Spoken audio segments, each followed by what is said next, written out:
তারা মেরেছিল বিশ্বজিৎকে, হয়তোবা মনে আছে আপনাদের। রাস্তায় প্রকাশ্যে কুপিয়ে মেরেছিল। কি নৃশংস ছিল সেই ঘটনা। এবার সোহাগ, একজন সাধারণ ব্যবসায়ী, প্রাণ গেল মিডফোর্ড হসপিটাল গেটের সামনেই। 11ই জুলাইকে যখন বাংলাদেশের প্রথম প্রতিরোধ দিবস হিসেবে ঘোষণা করছেন কেউ কেউ, ঠিক সেই দিনেই আমরা আরেকটি নির্মম চিত্র দেখলাম। বাংলাদেশের প্রতিরোধ যেন এখন রক্তে রক্তে লিখে রাখতে হয়।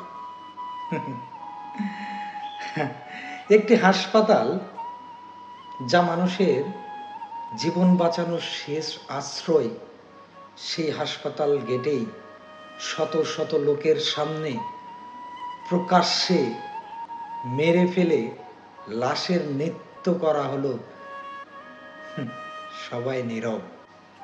প্রশ্ন শুধু সরকারের ব্যর্থতার নয়, আমাদের সামাজিক বিবেকের দেউলিয়াপনাও এখানে জড়িত। কেন এত সহিংসতা? কেন এত মৃত্যু?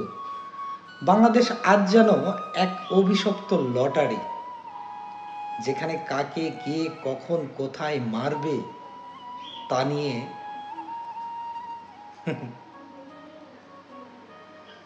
সোহাগের মৃত্যু আমাদের চোখে আঙুল দিয়ে দেখিয়ে দিয়েছে এখানে নিরাপত্তা নেই, ন্যায় বিচার নেই, শুধু হিংসা আর সহিংসতার রাজনীতি, প্রতিশোধের রাজনীতি।